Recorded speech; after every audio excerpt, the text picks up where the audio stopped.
Hello friends, welcome to engineering express. आज हम पढ़ेंगे हमारी सीरीज ऑपरेटिंग सिस्टम की यूनिट 1 इंट्रोडक्शन का लेक्चर 4। जैसा कि आप सबको पता है, हमने अपनी प्रीवियस वीडियोस में फर्स्ट यूनिट के का फर्स्ट टॉपिक ऑपरेटिंग सिस्टम क्या होता है एंड इट्स फंक्शंस बहुत डिटेल में समझा था। Then second topic classification of operating system क्या होता है, कितने टाइप्स के ऑपरेटिंग सिस्टम होते हैं, batch, interactive, time sharing, real time system, multi processor system, multi user system, multi process system, multi threaded system और एक एडिशनल था मल्टी प्रोग्रामिंग सिस्टम। आज के इस लेक्चर में हम डिस्कस करेंगे difference between hard versus soft real time system, then difference between symmetric and asymmetric operating system, then difference between multi-processing and multi-programming operating system, and एक हमारा topic है spooling जो आज हम इस लेक्चर में डिस्कस करने वाले हैं। सो स्टार्ट करने से पहले आई वांट टू रिक्वेस्ट कि आप सब कॉपी और पेन लेकर बैठ जाएं। कुछ बीच में इंपॉर्टेंट पॉइंट्स आपको मिल सकते हैं, कुछ डाउट्स आपको आ सकते हैं जो आप साइड में नोट डाउन करेंगे। कुछ कीवर्ड्स आपको समझ नहीं आए तो आप उन्हें भी नोट डाउन करके रख सकते हैं, ठीक है। So friends, let's start. सबसे पहले हम पढ़ेंगे difference between operating system and difference between hard and soft real time operating system.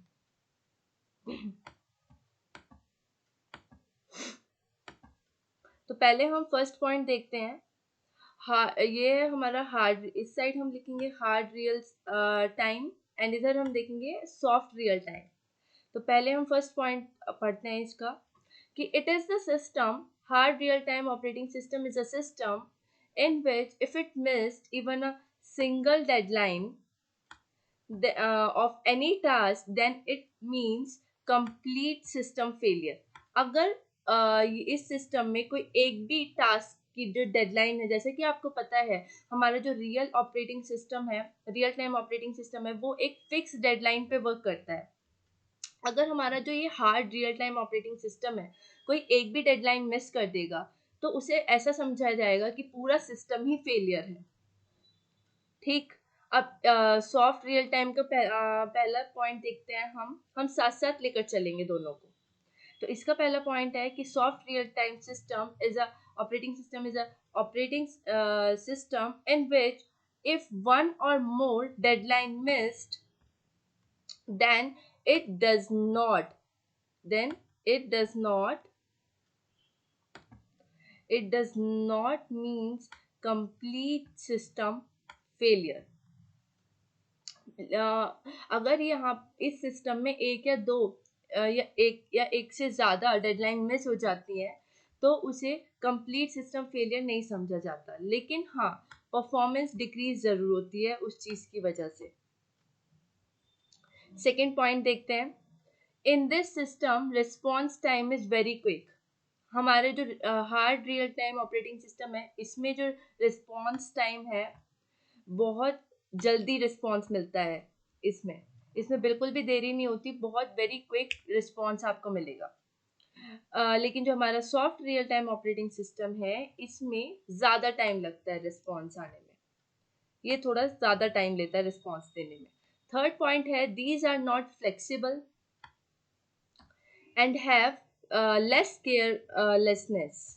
ये जो हमारा हार्ड रियल ऑपरेटिंग सिस्टम है, hard real time operating system है, ये बिल्कुल भी फ्लेक्सिबल नहीं है, ये बहुत स्ट्रिक्ट होते हैं क्योंकि जो डेडलाइन फिक्स हो गई उसी में आपको अपना काम कंप्लीट करना है। ये इसमें बिल्कुल भी फ्लेक्सिबिलिटी नहीं है और ये बहुत ही मतलब फोकस के साथ अपना काम करते हैं, इसमें बिल्कुल केयरलेसनेस नहीं दिखाई जाती। और ये जो हमारा इस साइड जो हमारा soft real time operating system है ये फ्लेक्सिबल होते हैं कि मतलब ठीक है एक आध मिस हो सकती है डेडलाइन, इतनी कोई बड़ी बात नहीं है, और इसमें बहुत ज़्यादा केयरलेसनेस दिखाई जाती है। जो हमारा हार्ड रियल टाइम है इसमें जो डेटा फाइल्स होती हैं, जो हमारी डेटा फाइल्स होती हैं वो स्मॉल होती हैं और मीडियम होती हैं।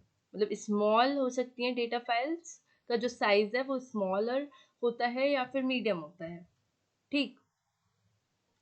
लेकिन जो हमारा सॉफ्ट रियल टाइम है इसमें जो हमारा साइज है, इसमें जो हमारा साइज है डेटा फाइल का वो लार्ज होता है, लार्ज साइज की डेटा फाइल्स इसमें यूज होती हैं। इट हैज़ मोर यूजफुलनेस, जो हमारा हार्ड रियल टाइम है उससे ज़्यादा यूज करते हैं हम, क्योंकि वो ज़्यादा, उसमें ज़्यादा बेनिफिट है, वो ज़्यादा बेनिफिशियल होता है, क्योंकि फिक्स डेडलाइन पे वर्क करता है, तो उसकी वजह से काम जो है हमारा वो एक फिक्स डेडलाइन में हो जाता है, ठीक है, काम में बिल्कुल डिले नहीं होता, तो इसे लोग ज़्यादा यूज़ करते हैं। लेकिन जो हमारा सॉफ्ट रियल टाइम है ये लेस यूजफुलनेस है, इसे कम यूज़ करते हैं, क्योंकि इसमें इतना ज़्यादा एडवांटेज नहीं होता, काम हो भी सकता है टाइम पे और नहीं भी। जो हमारा हार्ड रियल टाइम सिस्टम है ये बहुत ज़्यादा रिस्ट्रिक्टिव है, इस मतलब बहुत, वही मैंने आपको जो बताया, बहुत ज़्यादा स्ट्रिक्ट है। मतलब अगर टाइम फिक्स हो गया, एक बार डेडलाइन फिक्स हो गई, तो फिर कुछ भी करके आपको टास्क अपना उसी डेडलाइन पे कंप्लीट करना होगा, कुछ भी करके, नो मैटर व्हाट। तो इसलिए बहुत ज़्यादा रिस्ट्रिक्टिव है। लेकिन जो हमारा सॉफ्ट रियल टाइम है वो कम रिस्ट्रिक्टिव है। हमारी जो सेफ्टी है, सिस्टम की जो सेफ्टी है वो हार्ड रियल टाइम में बहुत इम्पोर्टेंस, मतलब बहुत इम्पोर्टेंट होती है। ये जो है वो डेटा को सेफ रखता है, सिस्टम सेफ्टी इसके लिए बहुत इम्पोर्टेंट है। लेकिन जो सॉफ्ट रियल टाइम है उसके लिए जो सिस्टम सेफ्टी है वो उतनी इम्पोर्टेंट नहीं है। अब हम एग्जाम्पल देखते हैं कुछ। सबसे पहले हम देखते हैं हार्ड रियल टाइम के एग्जाम्पल।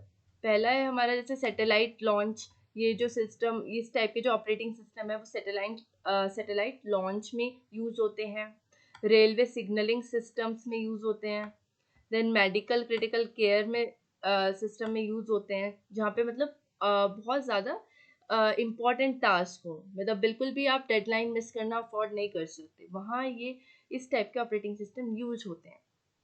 लेकिन जो इजी टास्क हैं, मतलब जो जिसमें आप डेडलाइन कर भी सकते हैं मिस, तो वो हमारे सॉफ्ट रियल टाइम सिस्टम होते हैं, जैसे कि डीवीडी प्लेयर में होता है ये वाला operating system, telephone switches, weather forecasting, online transaction, etcetera. अब नेक्स्ट हम पढ़ते हैं सिमेट्रिक एंड एसिमेट्रिक। अब हम पढ़ते हैं difference between symmetric multi processor operating system and asymmetric multi processor operating system. First point देखते हैं इसका। All the processors are equal and treated as same. All processors are equal and treated as same. जो symmetric multi processor operating system है उसमें सारे processors को equally treat किया जाता है, सब सेम लेवल पे होते हैं। लेकिन जो एसिमेट्रिक है ऑपरेटिंग सिस्टम है उसमें सारे प्रोसेसर्स को इक्वल ट्रीटमेंट नहीं मिलता, उसमें सब सेम लेवल पे नहीं होते, ठीक है। क्योंकि आपको पता है इसमें जो ये वाला ऑपरेटिंग सिस्टम है वो मास्टर स्लेव रिलेशनशिप को फॉलो करता है। सेकेंड पॉइंट देखें तो symmetric operating system uses ready queue approach. Q आप सबको पता है, क्यू कौन सी पॉलिसी फॉलो करता है, FIFO, first in first out, तो ये उस अप्रोच को फॉलो कर रहा है सिमेट्रिक वाला जो है। Once a processor gets free, it pick up a task from the task queue. मतलब सारे जो प्रोग्राम्स हैं वो एक एक करके, सारे टास्क जो हैं वो एक एक करके क्यू में अरेंज हो जाते हैं, ठीक है। जैसे ही प्रोसेसर फ्री होता है, सपोज उसने पहला काम किया, फिर वो जब फ्री हुआ तो फिर वो क्यू में से नेक्स्ट उठा लेगा, पिक कर लेगा, फिर वो अपना काम करेगा। फिर जैसे ही वो फ्री होगा दोबारा, फिर वो थर्ड टास्क को उठा लेगा क्यू में से, फिर वो अपना काम करता रहेगा, प्रोसेस करेगा। तो ये वो अप्रोच फॉलो करता है। लेकिन जो हमारा एसिमेट्रिक है वो फॉलो करता है master slave approach. The master processor assign the task to other processor. जो मास्टर प्रोसेसर है उसका ही डायरेक्ट कनेक्शन है, ठीक है। जो हमारा जो मेन प्रोसेसर है ना, जो हमारी मेन मेमोरी है या मेन सिस्टम है जो हमारा, उससे जो डायरेक्ट कनेक्शन है वो मास्टर प्रोसेसर का है, और बाकी सब उसके नीचे आते हैं। तो मास्टर प्रोसेसर ही सबको अब उनका टास्क बताता है कि तुम ये करो, तुम ये करो, तुम ये करो, ठीक है। थर्ड पॉइंट है हमारा कि जो हमारा सिमेट्रिक ऑपरेटिंग सिस्टम है वो बहुत ज़्यादा कॉस्टली है, ठीक, लाइक और जो एसिमेट्रिक है वो चीपर है as compare to symmetric. Symmetric से कंपेयर करने पे वो चीपर है, ठीक है। फोर्थ पॉइंट आता है all the processors take part in the OS task. OS मतलब operating system, based on availability. इस वाले में सिमेट्रिक में सारे प्रोसेसर्स पार्ट लेते हैं, हर टास्क में सारे प्रोसेसर्स पार्ट लेते हैं। जैसे कि सपोज हमारे 5 टास्क हैं और हमारे पास 4 प्रोसेसर्स हैं, ठीक है। तो फर्स्ट वाला टास्क फर्स्ट वाला करेगा, सेकंड वाला कर लेगा, थर्ड वाला एंड फोर्थ वाला। देन एक टास्क बचता है, जैसे ही जिसका सबसे पहले कंप्लीट हो जाता है तो वो फिर फिफ्थ टास्क को उठाकर उसको कंप्लीट कर लेता है। तो अवेलेबिलिटी के बेस पे जो सारे प्रोसेसर्स हैं वो पार्टिसिपेट करते हैं, ओएस टास्क में पार्ट लेते हैं, ठीक है। लेकिन जो एसिमेट्रिक है, OS task are perform only by the master processor. इसमें जो ऑपरेटिंग सिस्टम के जो टास्क हैं वो सिर्फ मास्टर प्रोसेसर ही परफॉर्म करते हैं, क्योंकि उसका ही डायरेक्ट कनेक्शन है, तो सारे टास्क एक एक करके वही उठाएगा। तो जो ऑपरेटिंग सिस्टम है उसे ऐसे ही लग रहा है कि वो मास्टर प्रोसेसर ही कर रहा है सारा काम, बट वो करवा रहा है अपने स्लेव्स से। फिफ्थ पॉइंट है इसका कि it is complex in design. जो हमारा सिमेट्रिक ऑपरेटिंग सिस्टम है वो कॉम्प्लेक्स है डिज़ाइन में, लेकिन जो हमारा एसिमेट्रिक है वो सिंपल है, इजी है। वो हमारा अंडरस्टैंड करने में इजी है, मतलब सिंपल है उसका डिज़ाइन और बहुत अच्छे से समझ आ सकता है, इजी टू अंडरस्टैंड है। देन सिक्स्थ पॉइंट देखें तो all the processors have same architecture. मतलब उनका एक तरह से फ्रेमवर्क, एक तरह से उनकी जो जैसे वो दिखते हैं, ठीक है, सबका आर्किटेक्चर सेम है, क्योंकि सब सेम लेवल पे है तो सबका आर्किटेक्चर भी सेम है। सिमेट्रिक ऑपरेटिंग सिस्टम में सबका आर्किटेक्चर, सारे प्रोसेसर्स का आर्किटेक्चर बोल लो या उनकी बॉडी बोल लो एक तरह से, या फिर उनको मतलब फ्रेमवर्क जो उनका नेटवर्क है वो सबका सेम है, ठीक है। लेकिन जो आर्किटेक्चर हमारा उसका है एसिमेट्रिक का, वो सबके लिए डिफरेंट है। मतलब अगर 5 प्रोसेसर हैं तो 5 डिफरेंट आर्किटेक्चर्स होंगे, ऐसा, ठीक है। नेक्स्ट पॉइंट देखें, all processors communicate by one another by a shared memory. जिसमें जो सारे प्रोसेसर्स हैं वो एक दूसरे से बात करते हैं किसके थ्रू, शेयर्ड मेमोरी के थ्रू। मतलब सब लोग एक ही मेमोरी यूज कर रहे हैं, सब लोग एक ही मेमोरी को शेयर कर रहे हैं, तो उसी के थ्रू सब लोग बात कर सकते हैं, सारे प्रोसेसर्स बात कर सकते हैं।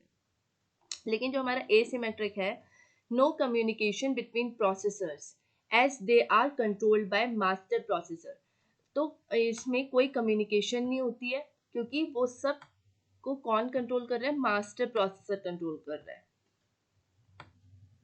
तो no communication because they are getting controlled by master processor. Then eighth point देखें तो, if a processor is failed और stopped working, if a processor is failed or stopped working, the overall capacity of computer drops। मतलब एक तरह से पूरा system failure हो जाता है अगर प्रोसेसर, कोई एक भी प्रोसेसर काम ना करे या फिर फेल हो जाए, तो पूरा सिस्टम इसमें फेलियर हो जाएगा, पूरे सिस्टम को ही हम फेलियर कहेंगे। लेकिन एसिमेट्रिक में क्या होता है, अगर हमारा मास्टर प्रोसेसर फेल हो जाता है, ठीक है, तो वो रिप्लेस हो जाएगा हमारे किसी और स्लेव प्रोसेसर से। तो they are replaced by slave processor. और अगर कोई स्लेव प्रोसेसर फेल होता है, ठीक है, तो उसका टास्क जो है वो स्विच हो जाएगा, मतलब उसका टास्क किसी और स्लेव प्रोसेसर को दे देंगे, ठीक। अब इसके एग्जाम्पल, सॉरी फॉर दिस, इसके हम एग्जाम्पल्स पढ़ते हैं, आप नोट डाउन कर लीजिएगा, ठीक है। यहाँ पर है हमारा MS विंडोज NT। देन यहाँ पे सिमेट्रिक के लिए है ये लिनक्स है, सोलारिस है। देन हमारे एसिमेट्रिक के लिए है Sony cell processor of PS3 game system. ये एक ही एग्जांपल है इसका। अब नेक्स्ट टॉपिक है हमारा difference between multi processing and multi programming operating system. Multi processing और मल्टी प्रोग्रामिंग ऑपरेटिंग सिस्टम में क्या क्या डिफरेंस है, अब वो पढ़ते हैं हम। पहला पॉइंट है multi processing refers to processing of multiple process at the same time by multiple CPUs। Multi processing का क्या मतलब हुआ कि एक ही टाइम पे बहुत सारे प्रोग्राम्स जो हैं वो प्रोसेस हो रहे हैं और बहुत सारे सीपीयूज के हेल्प से। सपोज 5 प्रोग्राम्स हैं तो वो एक ही टाइम पे प्रोसेस हो रहे हैं और वो 5 सीपीयूज यूज कर रहे हैं, ठीक है। तो ये ऐसा है कि मल्टी प्रोसेसिंग मतलब एक ही टाइम पे बहुत सारे प्रोग्राम्स जो हैं वो प्रोसेस हो रहे हैं यूजिंग मल्टीपल सीपीयूज। और मल्टी प्रोग्रामिंग में ये है कि multi programming keep several program in main memory. जो मल्टी प्रोग्रामिंग है वो बहुत सारे प्रोग्राम्स को मेन मेमोरी में रखती है, एक ही टाइम पे वो मेन मेमोरी में स्टोर करके रखती है बहुत सारे प्रोग्राम्स को, and execute them parallelly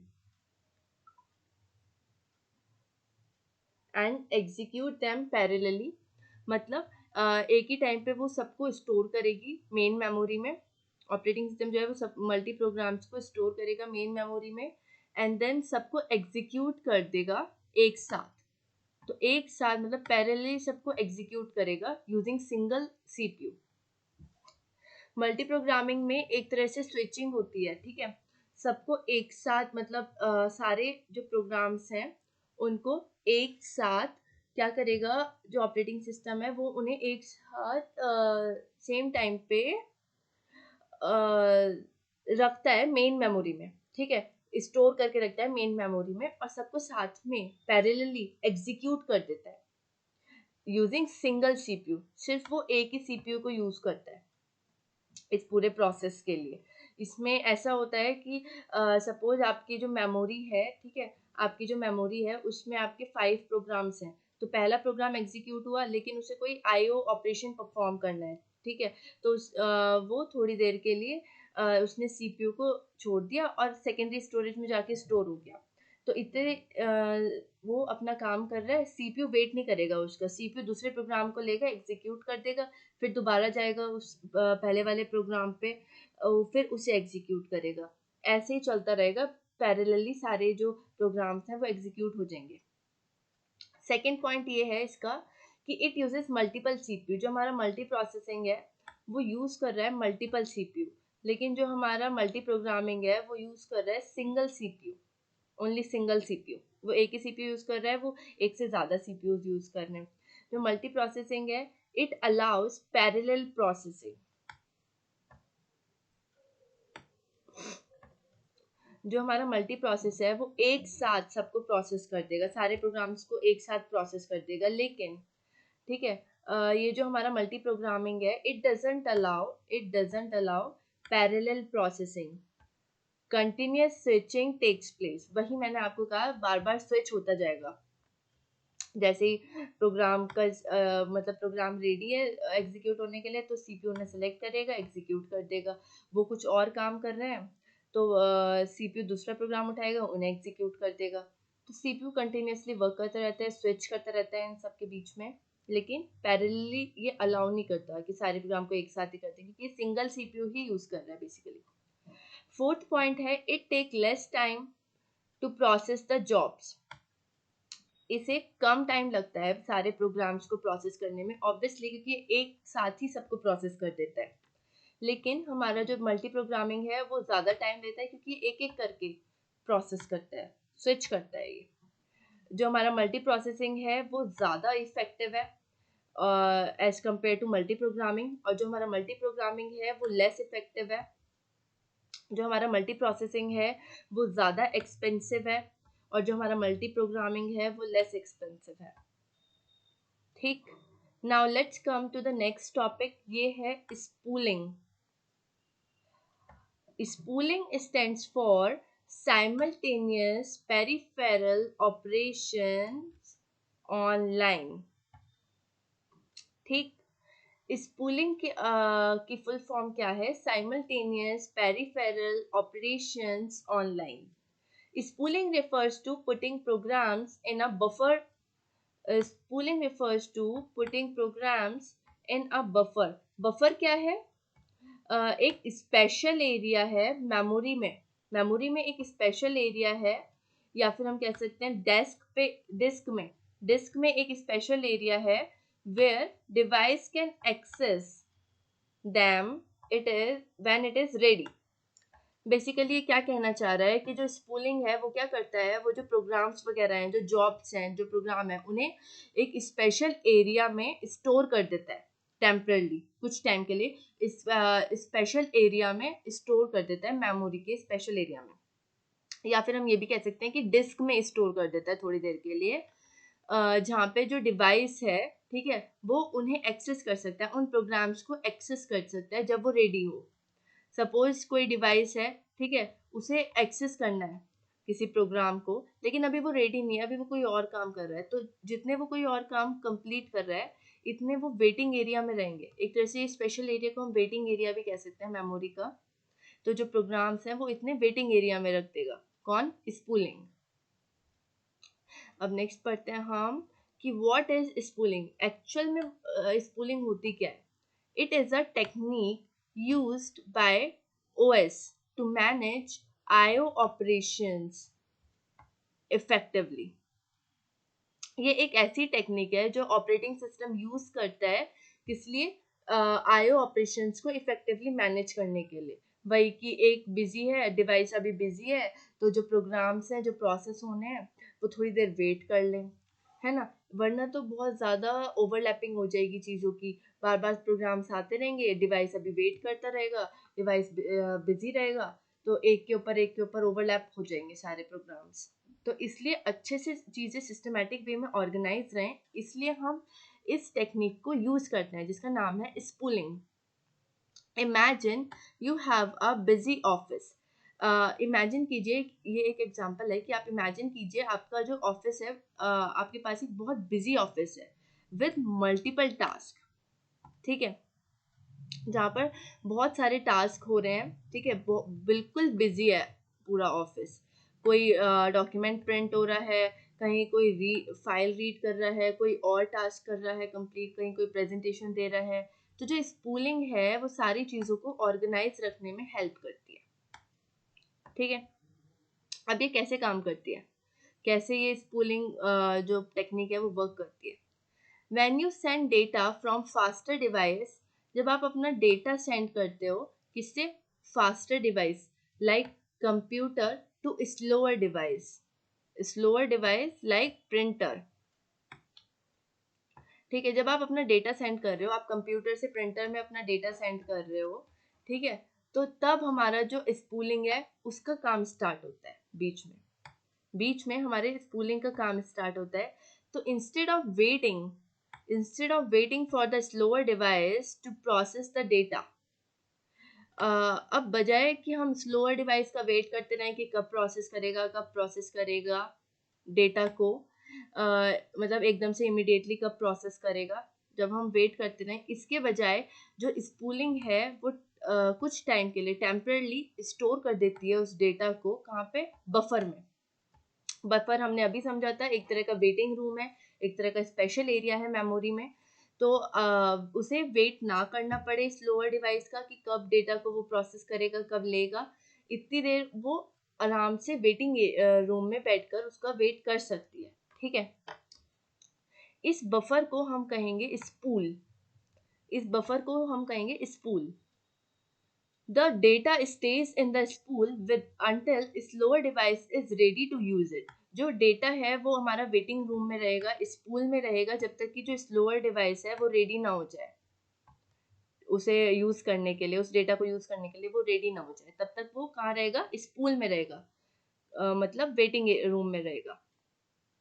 next point है इसका, when the slower device is ready it retrieves the data. जब हमारा जो स्लोअर डिवाइस है वो रेडी हो जाता है, वो वहां से फिर डेटा उठाएगा स्पूल में से, ठीक है, रिट्रीव करेगा डेटा को स्पूल में से, और जो भी टास्क उसे परफॉर्म करना है, जो भी इंस्ट्रक्शन गिवन है उस प्रोग्राम में, उस डेटा में, एज इट इज वो अपना टास्क पूरा परफॉर्म कर देगा, ठीक। तो इस तरीके से कुछ जो हमारा स्पूलिंग है वो वर्क करता है। अब इसका कुछ एग्जांपल्स देख लेते हैं। पहला है हमारा printing. When you print a document your computer spools the print program. जब आप अपना जो डॉक्यूमेंट है, ठीक है, जब आप अपना जो डॉक्यूमेंट है वो आप क्या करते हैं, प्रिंट करते हैं। आप अपना जो डॉक्यूमेंट है वो प्रिंट करवाते हैं, तो जो कंप्यूटर है, आपका जो कंप्यूटर है वो स्पूल कर देता है प्रिंट प्रोग्राम को। स्पूल कर देता है मतलब वो बफर में या फिर स्पूल में, या आप कह सकते हैं वेटिंग एरिया में उसे थोड़ी देर के लिए स्टोर कर देता है, जब तक कि प्रिंटर रेडी ना हो जाए उसे प्रोसेस करने के लिए। The printer then picks up, जब वो रेडी हो जाता है प्रिंटर, तो वो उसे उस डेटा को स्पूल में से उठाता है, ठीक है, और प्रिंट कर देता है। ठीक, सेकंड इसका एग्जांपल है हमारा आईओ, डिस्क आईओ।